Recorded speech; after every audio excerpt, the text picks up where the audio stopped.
शहजाद, आपसे शुरू करते हैं। और आपको याद होगा, ज़्यादा दिन पहले नहीं, पिछले हफ्ते ही हम डिस्कस कर रहे थे कि जब एशिया कप की ट्रॉफी की रूरूबाई हो रही थी तो उस तकरीब में मोहसिन नकवी साहब से, फिर सलमान अली आगा से हैंडशेक हुआ, मुसाफा किया सूर्या कुमार ने। उनको बड़े सख्त रद्द अमल का सामना करना पड़ा। तो पहले तो उन्होंने कर लिया मुसाफा, अब नहीं किया, और कल जो सारी की सारी एपिसोड हुई है उससे क्या हमें मतलब लेना चाहिए, और फिर पाकिस्तान को क्या रिएक्ट करना चाहिए उसके अकॉर्डिंगली? जी अलीना, बहुत शुक्रिया। बिल्कुल, वो जो पिछले हफ्ते इंसिडेंट हुआ था अनवील की ट्रॉफी और वहां पे हाथ मिलाया सूर्या कुमार यादव ने, और उसके बाद पूरा इंडियन मीडिया या सोशल मीडिया का एक हिस्सा जो है वो ये कहने लगा कि गद्दार हैं, और अपने ही कैप्टन को उन्होंने जो है क्रिटिसाइज करना शुरू कर दिया। तो जब वो इंसिडेंट हुआ था, इसलिए मुझे अंदाजा था कि इस मैच में ऐसा कुछ अनयूजुअल होने वाला है। मैंने एक दो जगह ये कहा भी था, एक दो दिन पहले ये बात कही थी कि मुझे लग रहा है कि इंडिया का जो रवैया है ना, एटीट्यूड, वो बिल्कुल डिफरेंट होगा, क्योंकि एक तो 27-28 कैमरा तो ऑन ग्राउंड होते हैं, लेकिन उनकी जो 1.5 अरब की आबादी है ना, उनकी नजरें होंगी उनके टीम के प्लेयर्स के ऊपर कि उनका जेस्चर क्या होगा, हाथ मिलाते या नहीं मिलाते, कोई स्माइल पास करते, मतलब उनका ओवरऑल रवैया क्या होगा, क्योंकि इतनी ज्यादा स्क्रूटनी है उनके ऊपर। और बदकिस्मती से यही हुआ कि जो पिछला इंसिडेंट हुआ था, जब उनके सोशल मीडिया पे उन पर अटैक किया गया, तो इन्होंने उसका एक तरीके से आप समझ सकते हैं कि उसका रद्द-ए-अमल ये दिखाया कि उन्होंने कहा हाथ भी नहीं मिलाएंगे, ना टॉस के वक्त, ना मैच के बाद भी। और नुकसान इसमें किसका हुआ? अगर आप ओवरऑल देखें, इंडियन टीम का ही हुआ है ना। एक उनकी बड़ी कन्विंसिंग विक्ट्री थी जिसपे पाकिस्तान तो कहीं नजर ही नहीं आया मैदान पर, लेकिन उसके बाद जो अकलमंद लोग हैं या जो लॉजिकल रैशनल रखते हैं, वो उन्हीं को क्रिटिसाइज कर रहे हैं कि ये बड़ा ही अनस्पोर्टिंग बिहेवियर था। हमने तो पाकिस्तान इंडिया की अगर आप मिसाल ले लें तो 71 के बाद भी खेला है क्रिकेट। उस वक्त तो खैर मैंने मैचेस नहीं देखे इतने ज्यादा, लेकिन कारगिल के बाद हमने देखा, मुंबई हमलों के बाद देखा, पठानकोट के बाद देखा। हमने तो कभी नहीं देखा कि बायलैटरल सीरीज हो या इवन अगर कोई आईसीसी इवेंट हो, वहां पे हाथ ना मिलाया जाए प्लेयर्स के दरमियान। इनफैक्ट पिछले 3-4 साल में तो अगर आप देखें, जो हमारे एक्स क्रिकेटर्स थे वो जो करंट क्रिकेटर्स हैं उनको क्रिटिसाइज करते थे। दोनों तरफ से जो क्रिकेटर्स हैं उनको क्रिटिसाइज करते हैं कि यार बहुत ओवर फ्रेंडली माहौल हो गया है। मतलब वो जो ऑन द फील्ड भी आपको एक नजर आना चाहिए कि टेम्परेचर हाई हो रहे हैं, थोड़ा एग्रेशन होना चाहिए, वो भी खत्म हो चुका था। इतना जो है कॉर्डियल एक रिलेशनशिप था। लेकिन अब मेरे ख्याल से ये जो हमने देखा है पुलवामा के बाद, जो एक उन्होंने कोशिश की दोबारा अटैक करने की पाकिस्तान के ऊपर, पाकिस्तान ने जवाब दिया, तो मुझे लगता है उनमें नफरत तो पहले ही थी पाकिस्तान के खिलाफ, अब एक गुस्से का एलिमेंट भी है कि 6 जहाज गिर गए हमारे और फलाना हो गया। और तो इन चीजों को स्पोर्ट्स में बिल्कुल नहीं लाना चाहिए, इसका कोई ताल्लुक नहीं है ना। पाकिस्तान ने ये शो करने की कभी कोशिश की है, लेकिन फिर भी उनकी आवाम ला रही है। तो मुझे लगता है नफरत का पहलू पहले ही था, अब एक गुस्से का एलिमेंट भी आ गया है। अच्छा, मैं अब इसमें जो इवेंट हुआ है, ये जो कल हुई 2-3 चीजें, उस पर बात करना चाहूंगा। देखें, हमें तो पहले ये देखना है कि आईसीसी एक्शन क्या लेता है, क्योंकि एक जो पोस्ट मैच कॉन्फ्रेंस में उन्होंने बात की, उन्होंने ऑब्वियसली सियासी बात की, जिसमें पहलगाम को भी लेकर आ गए, अपने आर्म फोर्सेस को भी लेकर गए। आईसीसी माजी में इसकी कभी इजाजत नहीं देता। इवन आप अपने जो जर्सीज या अपनी किट पर अगर कोई इस तरह की सिंबॉलिक चीज करते हैं, कोई पर्सनल मैसेज हो या कोई और सियासी मैसेज हो, आईसीसी उसको बिल्कुल अलाउ नहीं करता। हमने उस्मान ख्वाजा को देखा था जिसने सिर्फ ये लिखा था कि ऑल लाइव्स आर इक्वल। गजा के बाद उन्होंने किया था, उनको वो जूते नहीं पहनने दिए गए। मोइन अली, उन्होंने गजा की सपोर्ट के लिए जर्सी पहनी थी, उनको वो पहनने से मना कर दिया। इवन धोनी ने 2019 के वर्ल्ड कप में उनके ग्लव्स में, उनकी जो पैरामिलिट्री फोर्स है उसका एक साइन था उनके ग्लव्स पे, जो विकेट कीपिंग ग्लव्स होते हैं, और उस पे आईसीसी ने उनको मना कर दिया था कि आप नहीं पहनेंगे। बाद में वो टेप लगा के आए थे, और इंडियन क्रिकेट बोर्ड ने उसका बड़ा बुरा मनाया था। तो हमने ये देखा है कि आईसीसी इस तरह के जेस्चर्स को अलाउ नहीं करता, इसलिए एक तो एक्शन लेना चाहिए आईसीसी को यहाँ पे। लेकिन यहाँ पे तो हम ये सुनने में आ रहा है, जो हमारी टीम के तर्जुमान ने बताया कि आईसीसी मैच रेफरी, ये कोई इंडियन क्रिकेट बोर्ड के मैच रेफरी नहीं होते, आईसीसी मैच रेफरी होते। उन्होंने सलमान आगा से कहा कि आपने हाथ नहीं मिलाना है।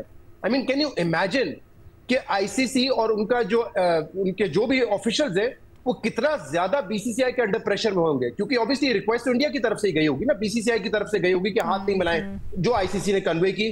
तो मैं तो मतलब हैरानी की बात है कि इतना अनस्पोर्टिंग एटीट्यूड एक गवर्निंग बॉडी का कैसे हो सकता है, क्रिकेट काउंसिल का कैसे हो सकता है। तो मेरे ख्याल से ये डिमांड बिल्कुल ठीक है कि उन मैच रेफरी को तो हटाना चाहिए, और मेरे ख्याल से हमें इसके आगे भी कुछ करना चाहिए। तो मैं अप्रिशिएट करना चाहूंगा, बहुत अच्छा ये मेरे ख्याल से हमारी तरफ से एक रिएक्शन था, जिसमें हमने कोई उनकी तरह कोई पागलपन नहीं किया।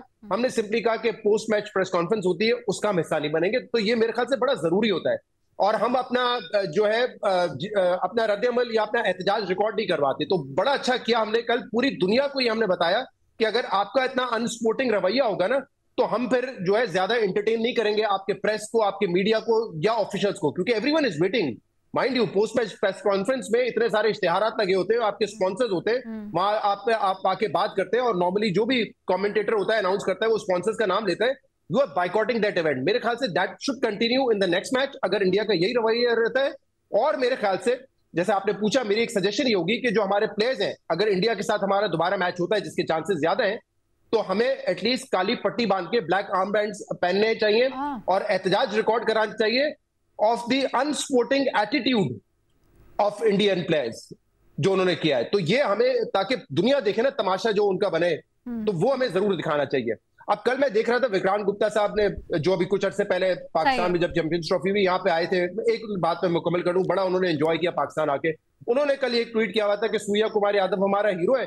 उन्होंने जब पहले हाथ मिलाया था तो उनको बड़ी गालियां पड़ी थी, बड़ा क्रिटिसाइज किया था ट्रोल्स ने, लिहाजा उन्होंने अब जो है वो सेंटिमेंट शो किया है अपनी आवाम का। उसके नीचे ही जो इंडियंस हैं वो विक्रांत गुप्ता को गद्दार करा रहे हैं कि तुमने क्या किया है, तुम तो ये हो, उनकी पेट्रियोटिज्म पे शक कर रहे हैं। तो कैन यू इमेजिन, मतलब वो कह रहे हैं कि अवाम का जो रद्द अमल था, जो उनका सेंटिमेंट था, उसका रिफ्लेक्शन किया है सूर्या कुमार यादव ने। उनको खुद गालियां पड़ रही है ट्वीट पे कि तुम जो गद्दार हो, तुम पेट्रियोटिक नहीं हो। तो इसका मतलब ये है कि जो पहले हुआ था इंडियन ट्रोल्स की जानिब से सूर्या कुमार यादव के साथ, वो जहालत थी, वो गलत था, उसको कंडेम करें, उसको जस्टिफाई करके अपना रवैया ये ना कर ले कि हम बिल्कुल एक अनस्पोर्टिंग एटीट्यूड के साथ खेलेंगे। भट्टी साहब, आपकी इसके ऊपर क्या राय है? क्या समझते हैं कि पाकिस्तान ने जितना अभी रद्द-ए-अमल दिया है या जो शर्त रखी है कि मैच रेफरी को हटाया जाए वरना हम मैच नहीं खेलेंगे, वो काफ़ी है? या फिर एक अप्रोच ये भी, या एक राय ये भी सामने आ रही है कि जैसे को तैसा, अगर इंडिया ने ऐसा किया तो हमें भी सख्त रद्द-ए-अमल देना चाहिए?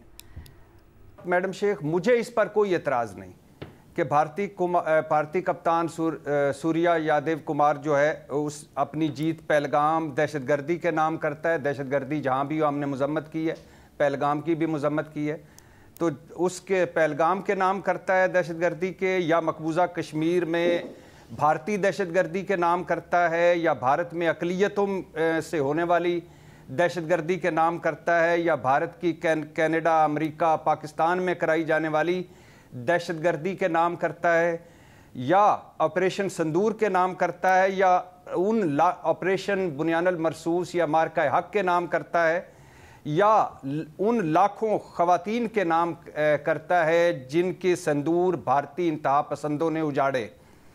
मुझे कोई एतराज़ नहीं मैडम शेख के सूर्या कुमार यादव अपने आंजहानी राफेल तैयारों के नाम ये जीत करेगा, या S-400 के नाम ये करेगा जो तबाह हो गया, या इसराइली ड्रोन्स के नाम करेगा जो मजाक बन गए, या अपनी तारीखी शिकस्त, तारीखी फेंटी के नाम करेगा जिसको ट्रंप समेत पूरी दुनिया मान रही है, या अपनी हारी हुई फ़ौज या हमारी जीती हुई फ़ौज के नाम याद करेगा।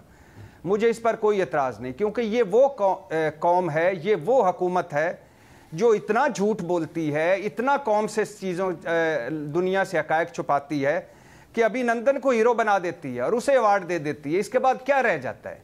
तो मुझे तो इस पर कोई एतराज़ नहीं। हाँ, मुझे एतराज़ है मैडम शेख हाथ ना मिलाने पर। खुद फैसला किया या रेफरी का? वैसे रेफरी तो डाकिया बना, असल में तो पीछे भारत था और भारत ने यह मैसेज कन्वे किया। गो के रेफरी को यह नहीं कहना चाहिए था, क्योंकि वो भारतीय बोर्ड का मुलाजिम थोड़ी है। तो मुझे एतराज़ हाथ ना मिलाने पर है। ये स्पोर्ट्समैन स्पिरिट है ही तो असल है जिसकी बुनियाद पर ये रूह है हर खेल की और हर खेल के मैदान की। और ये तासुब, ये तंग नज़री, ये तासुब है या तंग नज़री है, या ये भारतीय इंतहा पसंदों की तनकीद और दबाव का खौफ था कि हाथ नहीं मिलाया। जो भी था, खेल है, खेल का मैदान रहना चाहिए, हाथ मिलाना चाहिए था। मैं इससे तो एग्री करता हूं कि अगला अगर मैच हम खेलें और ये रेफरी को हटाया नहीं जाता तो हमें स्याह पट्टियां बांध कर खेलना चाहिए। लेकिन और मैं इससे भी एग्री करता हूं कि पाकिस्तान को सख्त रद्द-ए-अमल देना चाहिए और रेफरी के ख़िलाफ़ खड़े होना चाहिए। लेकिन मैं इससे एग्री नहीं करता कि पाकिस्तान दस्तबरदार हो जाए टूर्नामेंट से। बिल्कुल नहीं होना चाहिए। टूर्नामेंट खेलना चाहिए। और जैसा मैंने कहा कि ये स्पोर्ट्समैन स्पिरिट है। आपके साथ जो कुछ हुआ वो पूरी दुनिया ने देखा, पूरी दुनिया तक मैसेज चला गया, कोई भारत को उस पर अप्रिशिएट नहीं किया जा रहा। लिहाजा हमें टूर्नामेंट खेलना चाहिए और हमें इस टूर्नामेंट में रहना चाहिए और आखिरी मैच तक खेलना चाहिए। हाँ, हमें अपनी पूरी कोशिश करनी चाहिए और आईसीसी को बताना चाहिए कि इस तरह के मैच रेफरी जो हैं ये इस खेल को तबाह कर देंगे और इस खेल की जो असल रूह है, स्पोर्ट्समैन स्पिरिट, उसको ख़त्म कर देंगे।